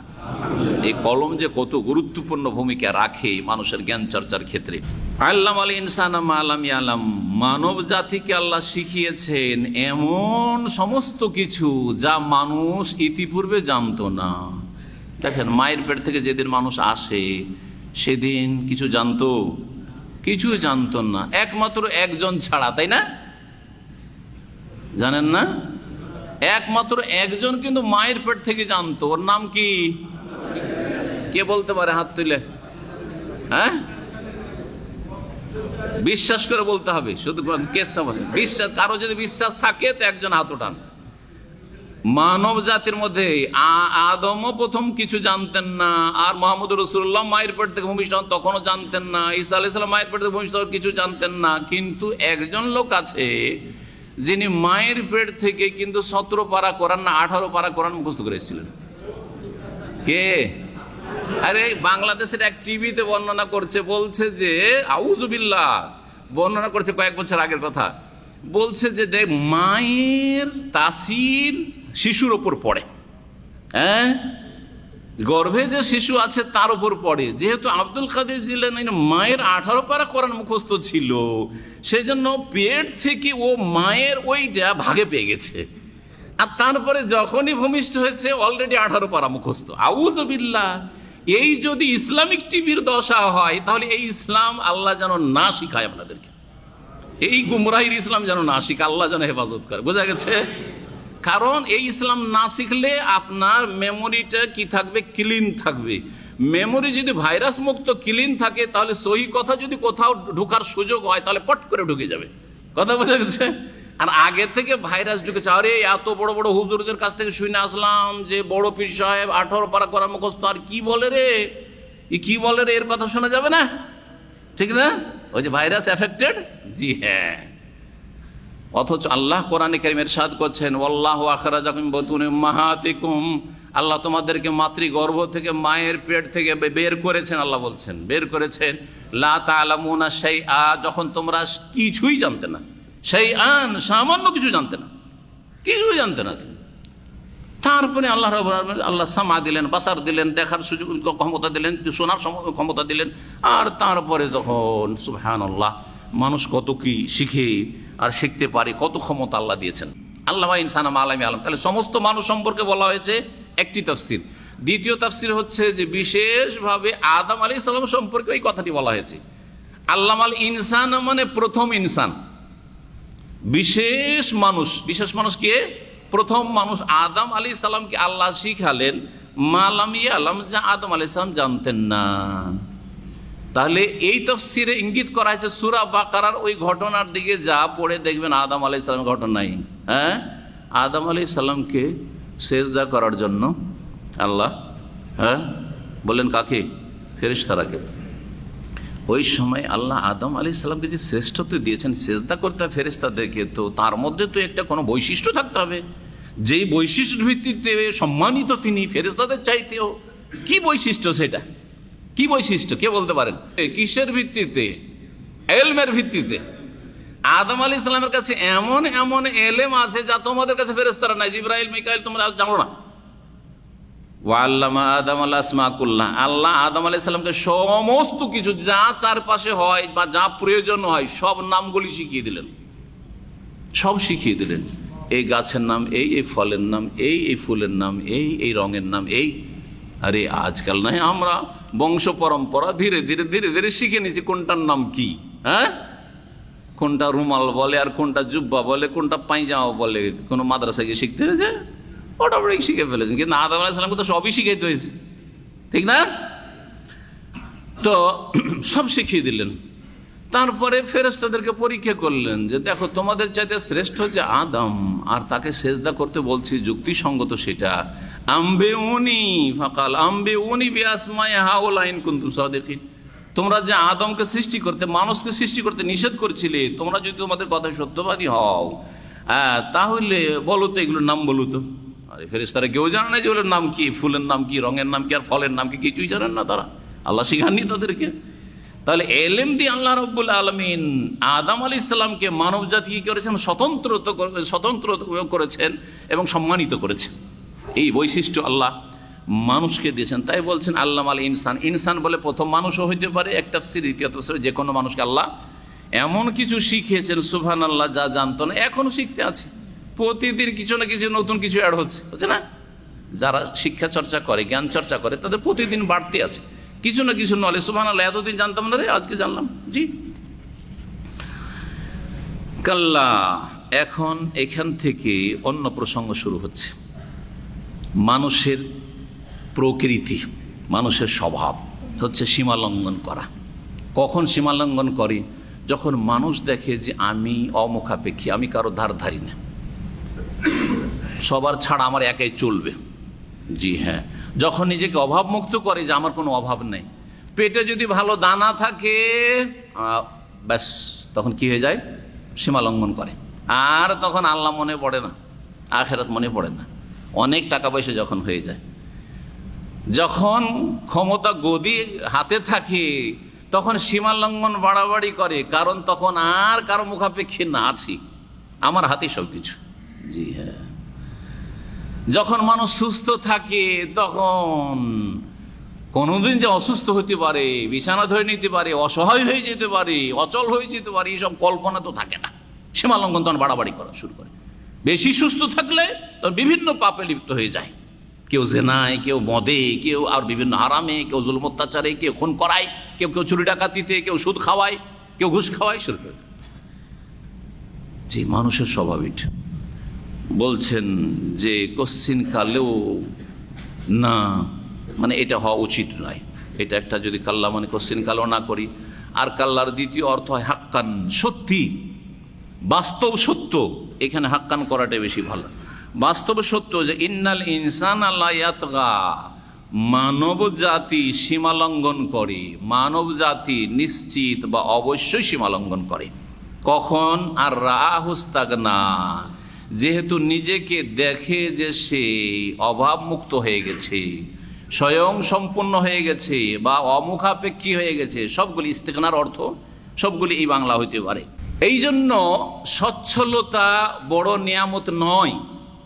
সচ্ছলতা অধিকাংশ লোকের জন্য আযাবের কারণ। সচ্ছলতার নিয়ামত যদি তার সাথে দিন, ঈমান, তাকওয়া থাকে, যদি ঈমানদারি থাকে আর আল্লাহ ভীরুতা থাকে, তাহলে সচ্ছলতার নিয়ামত যে এই আল্লাহর নিয়ামত, ধন সম্পদ, সুস্থতাকে আল্লাহ সন্তুষ্টির কাজে ব্যয় করলাম। জি হ্যাঁ, কিন্তু অধিকাংশ মানুষ না না না, যেহেতু ঈমান দুর্বল থাকলেও নামকে অস্তে, তাকওয়া নেই, যার ফলে যখনই ইস্তিগনা আসে, অভাবমুক্ত হয়, নিজেকে স্বয়ংসম্পূর্ণ মনে করে, তখন মনে করে যে অসুবিধা নেই, যে কোনো পাপে লিপ্ত হয়ে যায়। জি, ইন্না ইলা রব্বিকা রুজআ, নিশ্চয়ই হে মানুষ। এখানে প্রত্যেক মানুষের কথা যেহেতু আলোচনা চলছে, সেই জন্য মানুষ সম্বোধন করি। ইন্না ইলা রব্বিকা রুজআ, অথবা নবী করিম সাল্লাল্লাহু আলাইহি ওয়াসাল্লামকে সম্বোধন করা হয়েছে, হে নবী মুহাম্মদ সাল্লাল্লাহু আলাইহি সাল্লাম, নিশ্চয়ই তোমার রবের দিকেই আর রুজআ, প্রত্যেকের প্রত্যাবর্তন, প্রত্যেককে ফিরে আসতে হবে।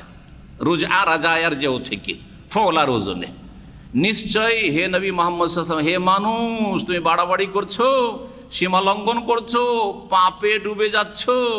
ইন্না ইলা রব্বিকা রুজা, তোমার রবের কাছে প্রত্যাবর্তন করতে হবে, ফিরে আসতে হবে, উপায় নেই। যতই চলে যাও বেশি, আবার ফিরে কোথায় আসতে হবে? ওখানে ফিরে আসতে হবে। ওয়াইলাল্লাহি তুরজাউল উমুর ওয়াইলাল্লাহিল মাসির আলা ইলাল্লাহি তাসিরুল উমুর, কত আয়াত কোরআনে কারীমে রয়েছে। জি, আল্লাহর কাছেই কি করতে হবে?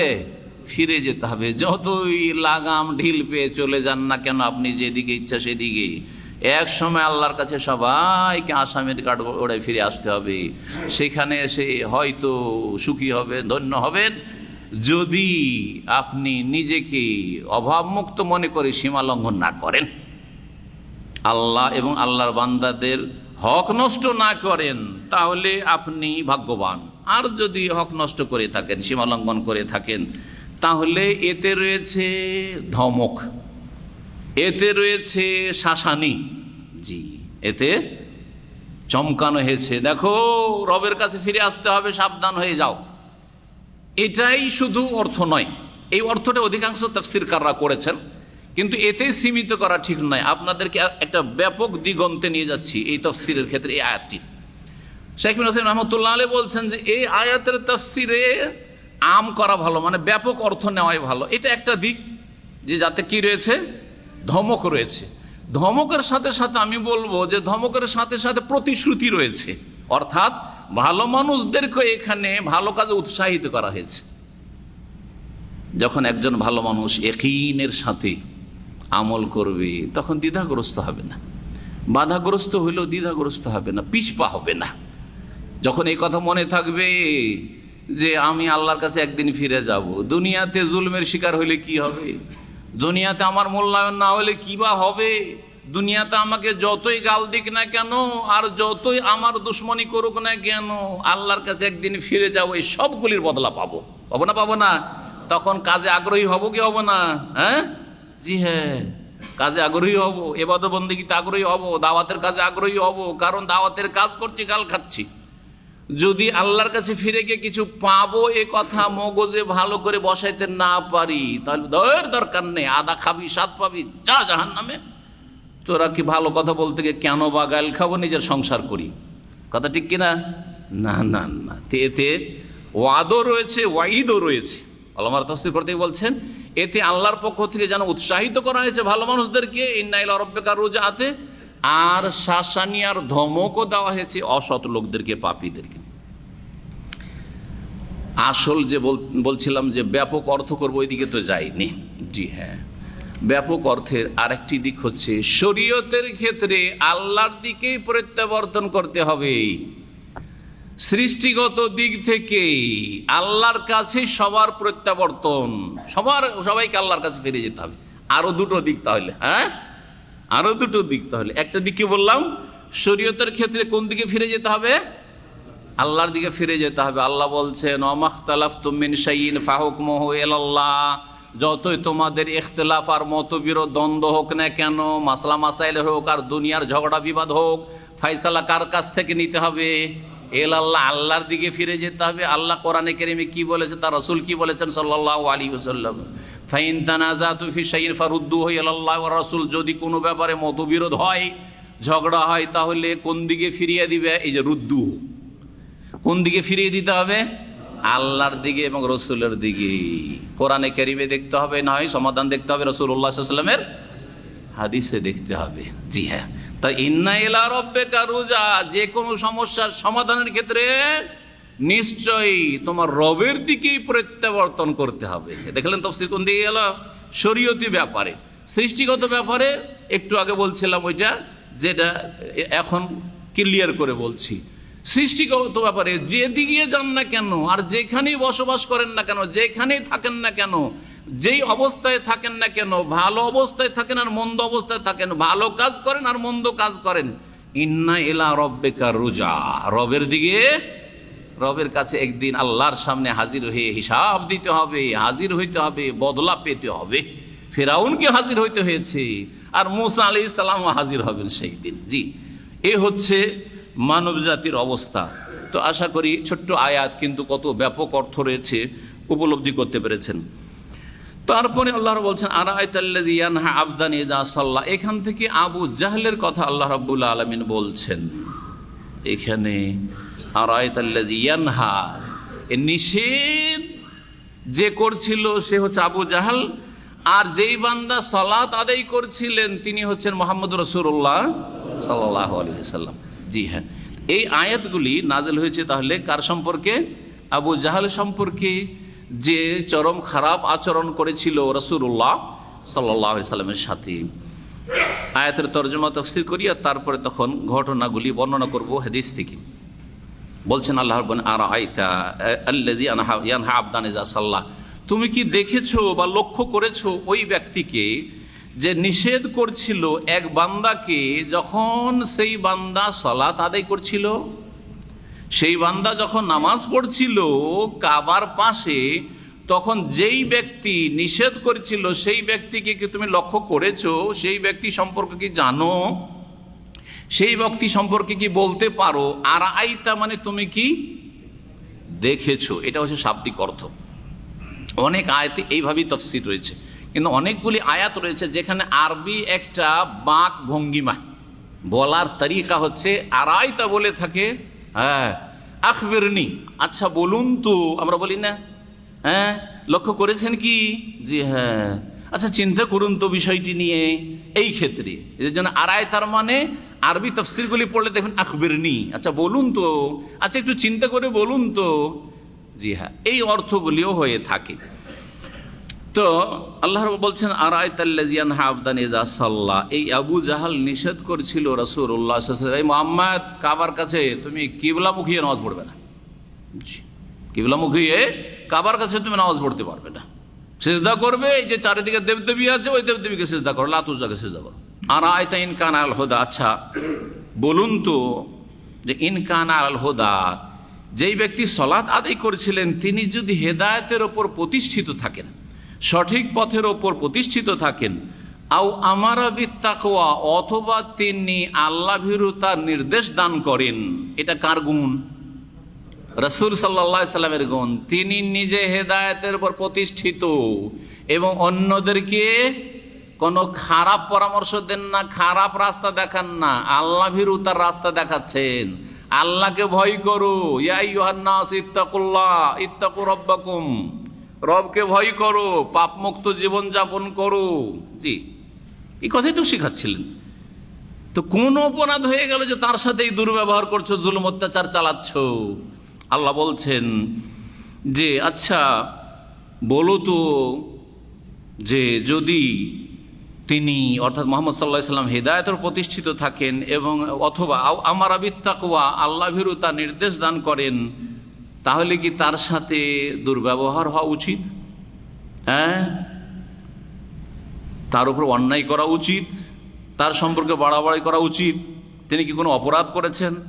আরাআইতা ইন কাযযাবা ওয়া তাওয়াল্লা, আচ্ছা বলুন তো ইন কাযযাবা ওয়া তাওয়াল্লা, সে যদি মিথ্যা প্রতিপন্ন করে, মিথ্যা জ্ঞান করে, ওয়া তাওয়াল্লা এবং ফিরে যায়, এটা কার গুণ? এটা কার গুণ? আবু জাহলের। এটা সমস্ত কাফেরদের গুণ, অসৎ লোকদের, পাপীদের গুণ। আর এদের হচ্ছে ফেরাউন ও হাযিহিল উম্মাহ, এই যুগের 1400 বছরের ইতিহাসের বড় ফেরাউন হচ্ছে আবু জাহল। যেমন নবী করিম সাল্লাল্লাহু আলাইহি ওয়াসাল্লাম বলেছেন যে এই উম্মতের ফেরাউন হচ্ছে আবু জাহল। আবু জাহল মিথ্যা মনে করেছিল নবী করিম সাল্লাল্লাহু আলাইহি ওয়াসাল্লামের কথাকে। জি, ওয়া তাওয়াল্লা, আর কর্মের ক্ষেত্রে মুখ ফিরিয়ে নিয়েছিল রাসূলুল্লাহ সাল্লাল্লাহু আলাইহি ওয়াসাল্লাম থেকে। জি, যারা অসৎ লোক তারা ভালো কথাকে মিথ্যা জ্ঞান করে, বিশ্বাস করে না, আর ভালো কথা ভালো কাজ করতে চায় না, সেই জন্য মন্দের দিকে ফিরে যায়, ভালো কথাকে ভালো কাজগুলিকে পেছনে ছেড়ে দেয়। এটি হচ্ছে খারাপ লোকের চরিত্র। আল্লাহ রাব্বুল আলামিন এই দুটি খারাপ চরিত্রের কথা উল্লেখ করেছেন। আলাম ইয়ালাম, এই অসৎ লোক কি জানেন না, বা এই রকম চরিত্রের লোক যারা ভালো মানুষের উপর জুলুম অত্যাচার করে, তারা কি জানেন না যে বিআন্নাল্লাহ ইয়ারা, যে আল্লাহ দেখছেন, আল্লাহ সব কিছু প্রত্যক্ষ করছেন। জি হ্যাঁ, এতেও রয়েছে ধমক অসৎ লোকদের জন্য, এবং এতে রয়েছে প্রতিশ্রুতি এবং উৎসাহিত করা হচ্ছে সৎ লোকদেরকে যে দেখো আল্লাহ দেখছেন, আল্লাহ দেখছেন, আল্লাহ এগুলোর বিচার অবশ্যই করবেন। দুনিয়ায় করবেন, না হয় আখিরাতে তো অবশ্যই বিচার করবেন। দুনিয়ার আদালতে বিচার নাই হোক গা, বা ন্যায্য অধিকার নাই পান, রবের কাছে ন্যায্য অধিকার অবশ্যই পাবেন। জি বলছেন কাল্লা, কোশ্চিন কালেও না, কোশ্চিন কালো এইরকম করাটা সমীচীন না, উচিত নয়, এটা চরম অন্যায়। এই নামাজ পড়তে বাধা দেওয়া, আল্লাহ ভীরুতার কাজে বাধা দেওয়া, এবং হেদায়েতের উপরে কেউ থাকতে চায় তো তাকে হেদায়েতের উপরে টিকে থাকতে না দেওয়া, ভালো কথা বলছে তারপরও সেটাকে পছন্দ না করা, যে হ্যাঁ সেটার বিরোধিতা করা, এগুলি চরম অপরাধ। কাল্লা, কোশ্চিন কালো এইরকম করাটা ঠিক নয়, অন্যায় কাজ। লা ইল্লাম ইয়ান্তাহি, সে যদি, এই আবু জাহাল যদি এইরকম খারাপ আচরণ থেকে বিরত না হয়, আল্লাহ বলছে ইনতাহা, ইনতাহা মানে থেমে যাওয়া, স্টপ করা, বিরত থাকা।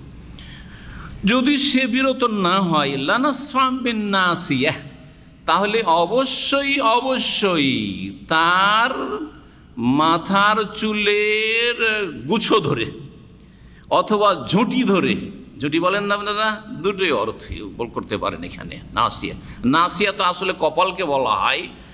আর বড় বড় চুল রাখতো, আর আরবরা যখন কোনো লোককে ধরতো, ধরেন ধরে ওকে শাস্তি দেবে বা কিছু করবে, তখন করতো কি, সামনের চুলটিকে ধরতো, সামনের চুলটিকে ধরতো, ধরার পর তখন মার দিত, বুঝছেন না? তো যেই দেশে যেটা চলে সেই ভাষাগুলি কিন্তু ব্যবহার করা হয় না? আমাদের দেশে গামছা চলে, এটা গল্পই বলি তাহলে, মানে তা বুঝতে পারবেন। গামছা চলে না? গামছা ছাড়া বাঙালি হইতে পারেন না। জি হ্যাঁ, জি।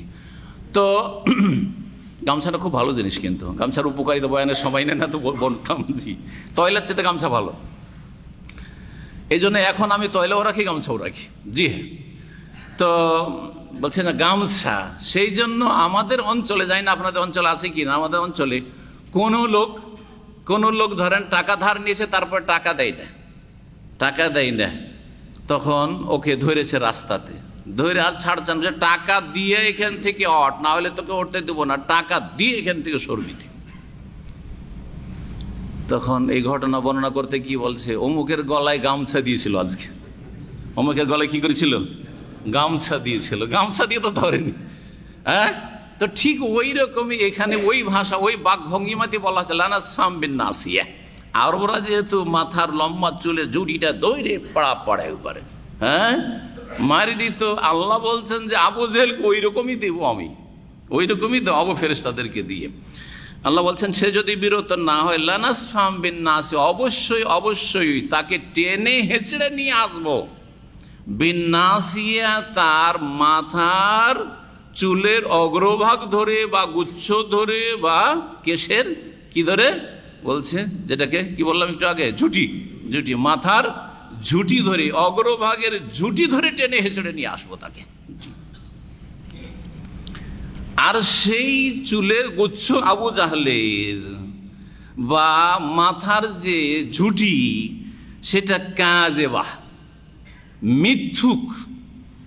মিথ্যুকের ঝুঁটি, খাতিয়া, পাপিষ্টের ঝুঁটি, পাপিষ্ট এবং মিথ্যাবাদীর চুলের গুছো।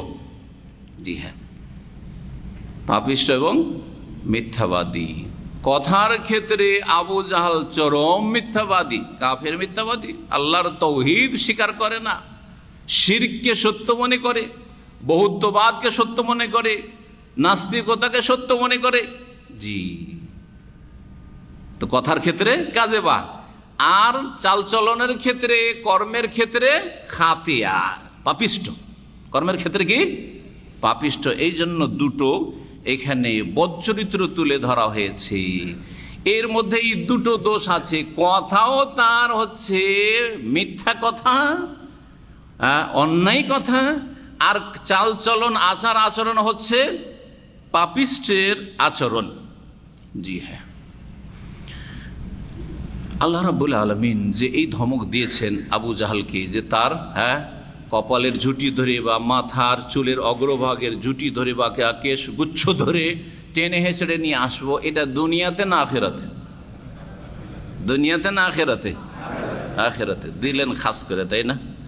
আমি দুটোই বুঝাই আপনাদেরকে, দুনিয়াতেও করব এই কাজ আমি করতে পারি, আর আখেরাতে করব।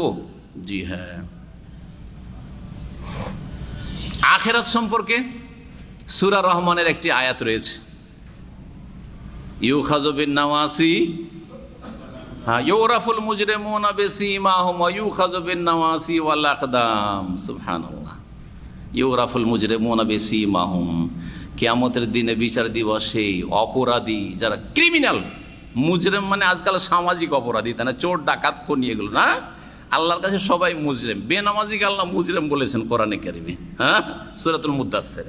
জি হ্যাঁ, মুশরিক হচ্ছে মুজরিম। ইন্নাল মুজরিমিনা ফি আযাবে জাহান্নাম খালিদুন, ইন্নাল মুজরিমিনা ফি যালালিন ওয়া সুর।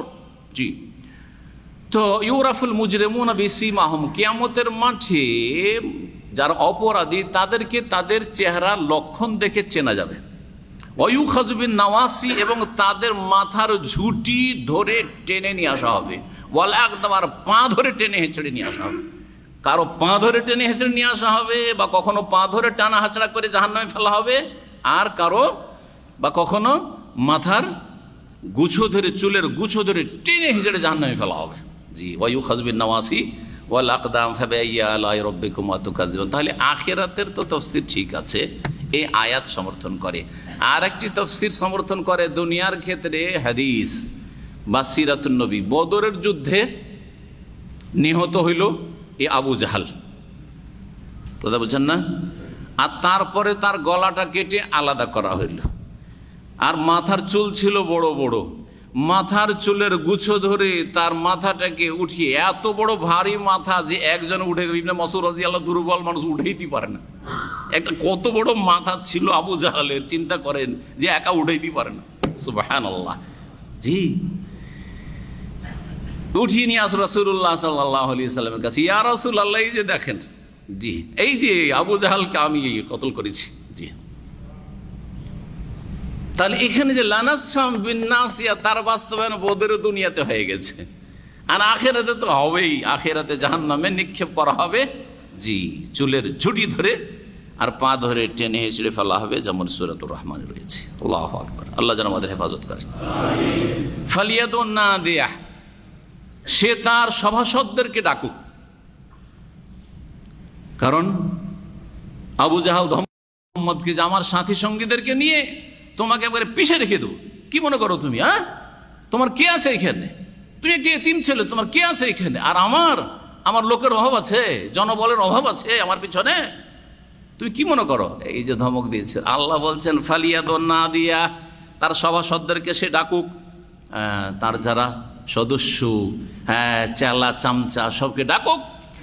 সানাদুজ জাবানিয়া, আমিও জাহান্নামের প্রহরী ফেরেশতাদেরকেও ডাকবো। জাবানিয়া বলা হয় দারোগাকে, পুলিশকে দুনিয়ার ক্ষেত্রে বলা হয়, পাহারাদারকে, সিকিউরিটিকে বলা হয়। আমি আমার সিকিউরিটি ডাকবো, জি, ফেরেশতাদেরকে জাবানিয়া। জাহান্নামের পাহারাদার ফেরেশতারা, প্রহরীদেরকে জাবানিয়া বলা হয়েছে। আমিও শীঘ্রই আমার জাহান্নামের মালায়েকা ফেরেশতাদেরকে ডাকবো, প্রহরীদেরকে, আর ডেকে বলবো যে নিয়ে যাই টেনে আবু জাহাল এই ফেরাউনকে জাহান্নামে।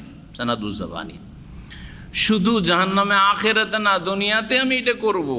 সে যদি মুহাম্মদ সাল্লাল্লাহু আলাইহি সাল্লামের গায়ে হাত দেয়, তো আমারও ফেরেশতা রেডি হয়ে আছে তাকে টেনে হেঁচড়ে ছিন্ন ভিন্ন করার জন্য, তার শরীরকে টুকরো টুকরো করে দেওয়ার জন্য। যা একটু পরে যখন হাদিস বললো তখন বুঝতে পারবেন। কাল্লা, কশ্চিন কালেও এইরকমটা করা উচিত নয়। হকের সাথে আর হকপন্থীর সাথে, কোরআন সুন্নাহর অনুসারীদের সাথে, আম্বিয়া রাসূলগণের অনুসারীদের সাথে, তৌহিদবাদীদের সাথে, সুন্নতের অনুসারীদের সাথে, শিরক বিদআত মুক্তদের সাথে, ভালো মানুষদের সাথে এসব অসৎ আচরণ করা কাল্লা, কশ্চিন কালে উচিত নয়। এটা কল্যাণ বই নিয়ে আসবে না। লা তুতিহু, হে নবী, এই আবু জাহালের কথা মানিও না। সে নামাজ পড়তে নিষেধ করছে কাবার পাশে, তার কথার পরোয়া করিও না, শুনিও না। তুমি সালাত আদায় করতে থাকো, আমি দেখছি সে কি করে। আল্লাহ বলছে লা তুতিহু, তার কথা শুনিও না। ওয়াসজুদ, বরং তুমি সিজদা করতে থাকো। অর্থাৎ সিজদা সবচেয়ে গুরুত্বপূর্ণ সালাতের ভিতরে ইবাদত, সেই জন্য সিজদা বলে এখানে সালাত আদায় করা, নামাজ পড়ার কথা বলা হয়েছে। শুধু আলাদা করে সিজদা ইবাদত নয়, একমাত্র সিজদায় শুকর, সিজদায় তিলাওয়াত ছাড়া এই যে বিদাতীদের একটা করে সিজদা, নামাজ পড়া হইলো, মসজিদে বসে আছে, একটা খাট করে সিজদা দিল, তারপর উঠে চলে গেল, এটা বেদাতি সিজদা। খবরদার এরকম সিজদা করবেন না। যে খবরদার এই সিজদা করে, এই সিজদার কোনো প্রমাণ নেই। যেখানে সিজদার ফজিলতের কথা আছে, ভাষ্যকারগণ, আপনি আইম্মায়ে কেরামদের ভাষ্য সারা নেবেন না, সাহাবায়ে কেরামদের আমলটা রাখবেন না সামনে।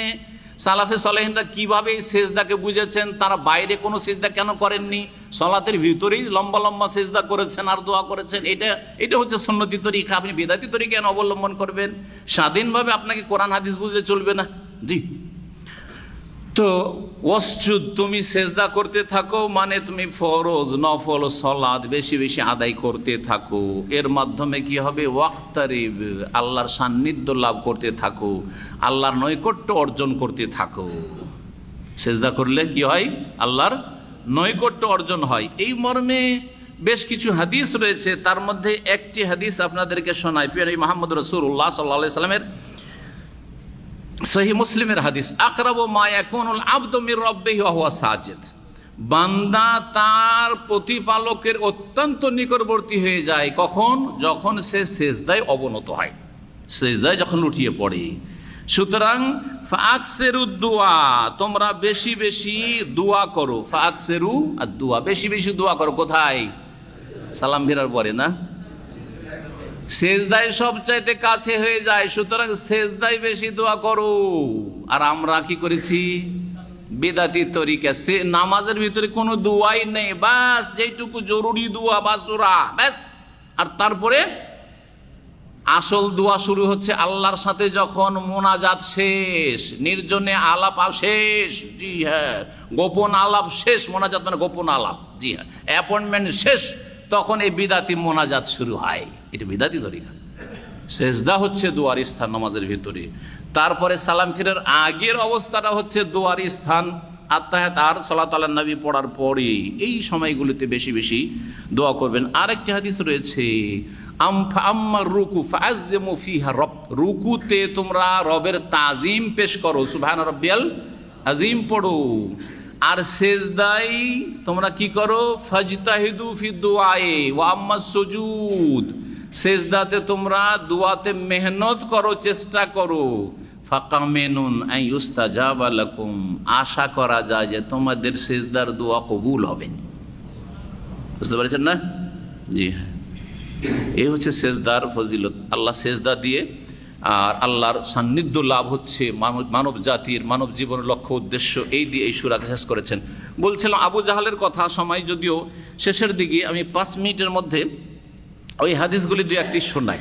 সহিহ বুখারীতে রয়েছে ইবনে আব্বাস রাদিয়াল্লাহু তাআলা আনহুমা থেকে, একবার আবু জাহাল বলল, লাইন রাআইতু মুহাম্মাদান, আমি যদি মুহাম্মদকে দেখি, ইউসাল্লি ইনদাল কাবা, কাবার কাছে নামাজ পড়তে, লা তাআন্না আলা উনুকিহি, তাহলে আমি তার গর্দনে পা দিয়ে দলে দেব, কুচিলে দেব। আউযুবিল্লাহ। ফাবালাগান নবী সাল্লাল্লাহু আলাইহি ওয়াসাল্লাম, নবী সাল্লাল্লাহু আলাইহি ওয়াসাল্লামের কাছে এই খবরটি পৌঁছিল যে এরকম কথা বলেছে। ফাকালা, ধমকটা দিয়েছে, খবর পৌঁছেছে। নবী সাল্লাল্লাহু আলাইহি ওয়াসাল্লাম, লাইন ফাআলা, ও যদি এই কাজটি করে যে আমি যখন সেজদায় থাকবো তখন আমার ঘাড়ের ওপর গর্দনে পা দিয়ে আমাকে দলে দিবে, এইটা কাজ যদি করতে যাই, তো এই কাজটি যদি করে, লা আখাযাতুল মালায়েকা, ফেরেশতারা তাকে ধরে ফেলবে, ফেরেশতারা তাকে সাথে সাথে ধরে ফেলবে, প্রস্তুতি আছে ফেরেশতারা। এই সংক্ষেপ হাদিসের বিস্তারিত সহিহ মুসলিমে রয়েছে, নাসাঈতে রয়েছে, মুসনাদ আহমদে রয়েছে। যে হাদিসটি আবু হুরায়রা রাদিয়াল্লাহু তাআলা আনহু থেকে বর্ণিত রয়েছে, আবু জাহাল বলল একবার, হাল ইউআফিরু মুহাম্মাদ ওয়াজহু বাইনা আযহুরিকুম, মুহাম্মদ কি তোমাদের মাঝে চেহারাকে ধুলো ধূসরিত করে, মানে সিজদায় পড়ে যায়? তোমাদের সামনে বাইরে এসে খোলা জায়গায়, হারামের এই চত্বরে বা এই কাবার আশেপাশে সে সিজদা করে নাকি? জিজ্ঞেস করছে তার দলবলকে। কালু নাম, তো কাফিররা বলে হ্যাঁ। কালা ওয়াল্লাত ওয়াল উজ্জা, লাত উজ্জার কসম করে বলছি, এই কাফের বলছে লাত উজ্জার কসম করে বলছি, লা ইন রাআইতু ইউসাল্লি কাযালিকা, আমি যদি একে এইভাবে নামাজ পড়তে দেখি, লা আতান্না আলা রাকাবাতি, তার ঘাড়ে পা দিয়ে আমি ঢলে দেব, ওয়ালা আফিরানা ওয়াজহু ফিত তুরাবে, আর তার চেহারাকে মাটিতে একবারে ঘষিয়ে দেবো, রগড়িয়ে দেবো, জি ধুলেতে মিশিয়ে দেবো। ফাতা রাসূলুল্লাহ সাল্লাল্লাহু আলাইহি ওয়াসাল্লাম ওয়া হুয়া ইউসাল্লি, এই আবু জাহাল আসলো নবী সাল্লাল্লাহু আলাইহি ওয়াসাল্লাম সালাত আদায় করা অবস্থায়, লিয়াতা আলা রাকাবাতিহি, ঘাড়ে পা দিয়ে এখন দৌলে দেবে, এই রেডি হয়ে চলে এসছে ও কাছাকাছি একবারে। কালা ফামা ফাজাহু মিনহু ইল্লা ওয়া হুয়া ইয়ানকুসু আলা আকিবাইহি ওয়া ইয়াত্তাকি বিয়াদিহি, যেমনই কাছাকাছি গিয়েছে পাটা দিতে যাবে, একটু দূরে আছে, বেশ দূরে আছে, মাঝখানে কিছুটা ব্যবধান আছে, ওই সময় হঠাৎ করে তার অবস্থাটা দেখুন, বলছেন হাদিসে যে হঠাৎ করে সে কি করছে, ইয়ানকুসু আলা আকিবাইহি, পিছ পা হয়ে পালাচ্ছে, পেছন দিকে উল্টো দিকে কি করছে, সরে যাচ্ছে হঠাৎ করে, ওয়া ইয়াত্তাকি বিয়াদিহি, এরকম করে এই করছে, হাত দিয়ে নিজে আত্মরক্ষা করছে আর পিছন দিকে পালাচ্ছে যারা, এইরকম করে। কালা ফাকিল আল্লাহ, আবু জাহালকে বলা হইল যে মা লাকা, আরে কি হয়ে গেছে, আপনি এরকম কেন করছেন? ওর সাথী সঙ্গীরা বলল, কালা ইন্না বাইনি ওয়া বাইনা খান্দাকা মিন নার, আরে মোহাম্মদের মাঝে আর আমার মাঝে আমি অগ্নির পরীক্ষা দেখলাম। আগুনের পরীক্ষা বুঝেন, মানে আগুনের গর্ত, একটা গর্ত আছে আর দাউ দাউ করে আগুন জ্বলছে, হঠাৎ করে দেখেছি যেমন তেমন আমি যান বাঁচাবার জন্য পিছনে পালিয়ে এসেছি, ওইভাবে আত্মরক্ষার জন্য। ও হাউলান, এবং ভয়ানক অবস্থা দেখলাম, ও আজনেহাতান, আর অনেক পাখা দেখলাম। কিসের পাখা ছিল যেগুলো? অনেক ডানা, ফেরেশতাদের ডানা দিয়ে একবারে ছিন্ন ভিন্ন করে রেখে দিতেন ফেরেশতারা। সেই সময় আবু জাহালকে ওই জন্য রেডি ছিলেন। জি কালা, সেই সময় রাসূলুল্লাহ সাল্লাল্লাহু আলাইহি ওয়াসাল্লাম বললেন, ফাকালা রাসূলুল্লাহ লাউ দানা মিন্নি, আমার কাছে যে সে ঘনিয়ে আসতো, লাখতাতাফাতুল মালায়েকাতু উযওয়ান, তাহলে ফেরেশতা তার এক একটি অঙ্গকে ছিন্ন ভিন্ন করে ছাড়ত, টুকরো টুকরো করে ছাড়ত।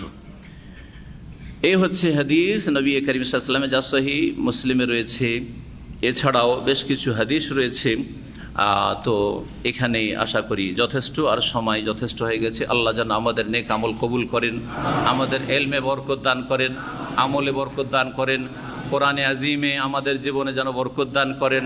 আল্লাহ রাব্বুল কোরআন দিয়ে আমাদের অন্তরকে আলোকিত করেন, আমাদের আমলকে ভালো করেন, এবং আমাদের পরিবার পরিজনকে আল্লাহ দুনিয়া আখিরাতে সুখী করেন। আল্লাহ আমাদেরকে দিনের ওপর কিয়ামত পর্যন্ত যেন কায়েম থাকার তৌফিক দান করেন। সুবহান রাব্বিকা রাব্বিল ইজ্জাতি আম্মা ইয়াসিফুন ওয়া সালামুন আলাল মুরসালিন ওয়ালহামদুলিল্লাহি রাব্বিল আলামিন।